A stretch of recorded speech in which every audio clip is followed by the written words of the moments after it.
I'm not suggesting that you don't work hard in terms of an idea, but I'm trying to tell you, if you grind, you will be broke the rest of your life or you will barely make it. This society did not become rich by workers. It became rich by the people who knew how to put the workers to work.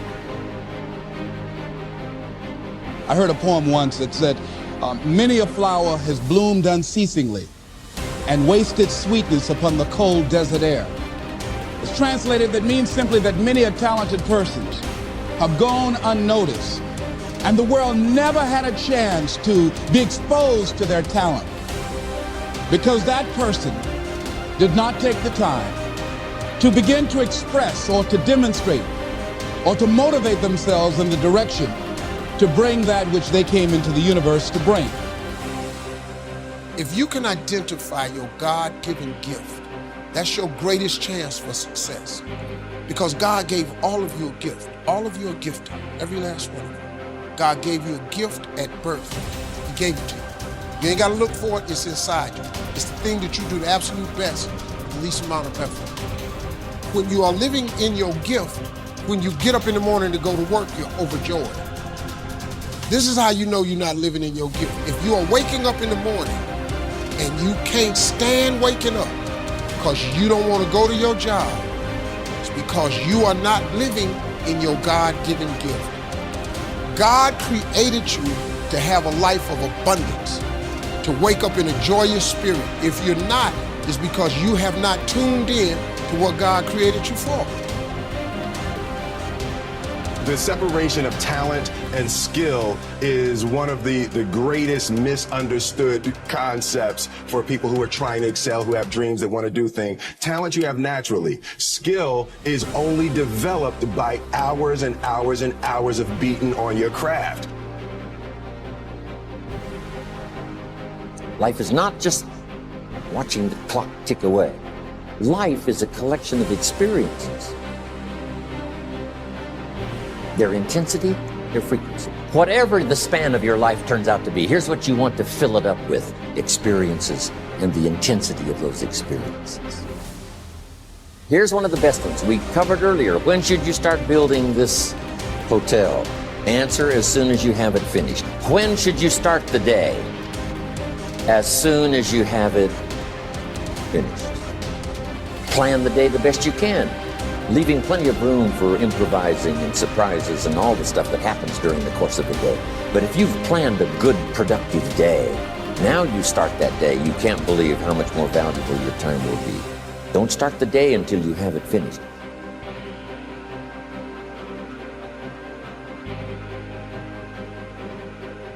Weak people are a problem in general.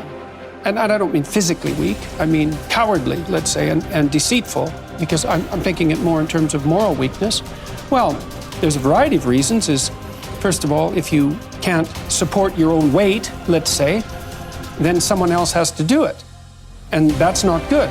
And then if you don't make your pathway, if you don't pick a forthright and useful and noble pathway through life, then you'll become bitter and too hurt by the tragedy of existence, and then you tend to seek your revenge wherever you can get it, and that's not good. So it's a mistake on all fronts. It's not good for you, it's not good for your family, it's not good for the community. It's certainly not a good medium to long-term strategy, because life is very, very difficult, and you have to be prepared for that. And I had a watcher the other night. He was at my lecture in Oslo, and he wrote me a letter. He was a 17-year-old boy, and he said that my work had been very helpful to him. His father had died suddenly about 6 months before, and he found his dad when he was dying and was very, very shocked and horrified and hurt by what had happened.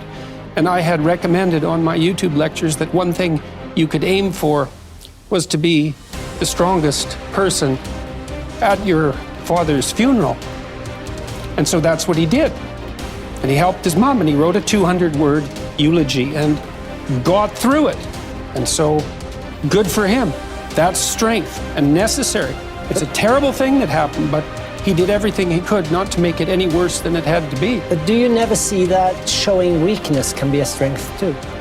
Not weakness, vulnerability. That's a whole different thing. To admit to the fact that you're vulnerable, that's a form of courage. That's not a form of weakness. But that leads you to take whatever steps are necessary to deal with that properly. It isn't some facade that you're invulnerable. No one is invulnerable by any stretch of the imagination. And to stand up and face that is the best route that you have. When I made this transition into the business world, what I discovered was, as you were talking a moment ago, you feel the tug on your heart, the kind of like, wow, I started here and now I'm over here. Here's what I believe. I believe that as you follow your dream, it gets bigger. And when it gets bigger, there are more things that you're learning about it that you didn't know when you started. In the beginning, the dream is just, it's just very little, and you can kind of see it. So you go that way, but then it begins to expand. Yes. And for me, it's a calling. And let me just say this.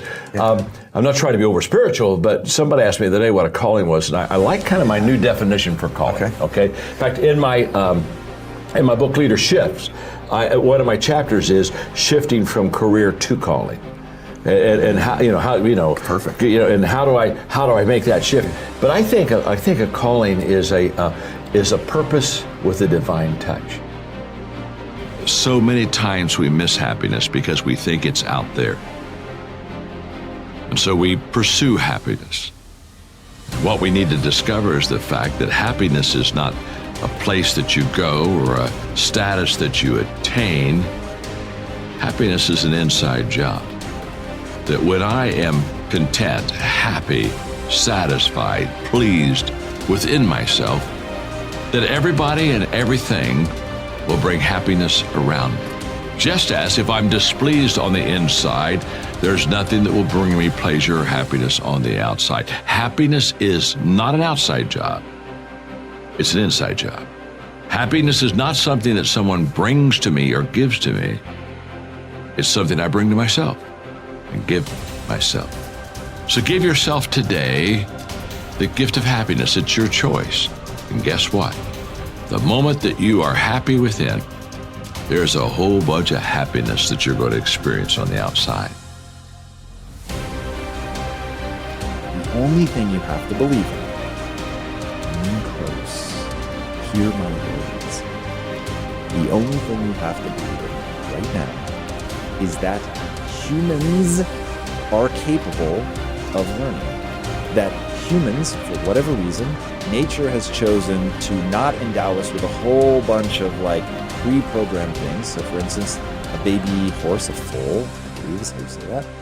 When they're born, they can already walk. Literally, boom, they come out and they're walking and all is well, because that's all hardwired into them. But a horse is a horse is a horse, and they're going to stay a horse, and that's that. And you're never going to find a horse reading Chaucer, just not going to happen. So that's all those decisions are pre-wired. Humans, on the other hand, come out, they cannot take care of themselves. They're a lump of flesh. They basically know how to suckle, and that's sort of the extent of it. But now humans have the ability to go in all these crazy different directions, and they can learn to become an astrophysicist, they can learn to become a carpenter, a doctor, an astronaut. The number of directions that humans can go in is crazy. The amount of what was once known as junk DNA we now know as epigenetic signaling. The way that we can respond in all these different directions to our environment and things we choose to focus our energies on is truly unique to humans, is just absolutely astonishing.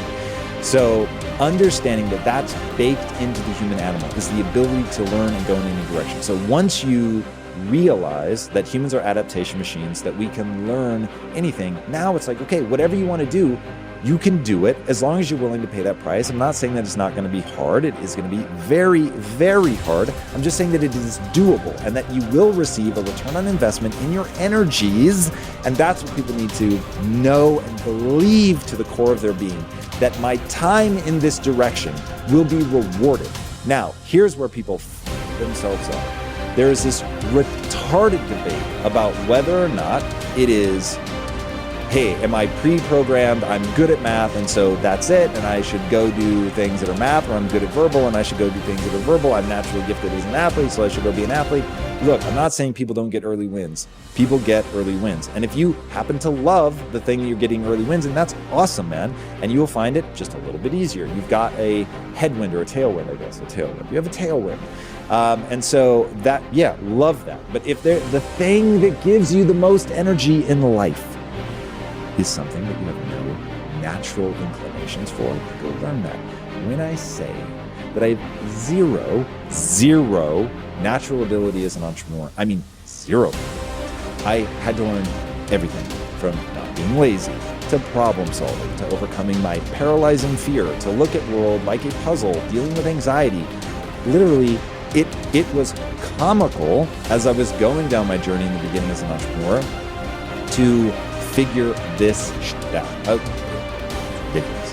And then I meet people who are like ripping flowers out of people's front yards and selling them back to them. Like, when I say that was not me, I had a paper route and I was so chicken to go up to people's doors that I actually only got half the money that I could have gotten for the same paper route, the same amount of effort, but because I was so afraid to go knock on people's doors and ask to collect the money that was due, that for like 2 years, I did a paper route for half the money. Okay, that's how spastic of an entrepreneur I was when I started.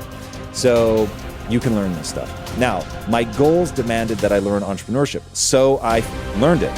So that's what I want people to understand. What is your goal? Work backwards from there. If it lines up with what you're naturally good at, that's amazing. Congratulations. But there are going to be times where it doesn't line up, and you've just got to either change your goal or recognize that I'm going to have to figure these things out. And as an adaptation machine, as a human being, I can do all of that.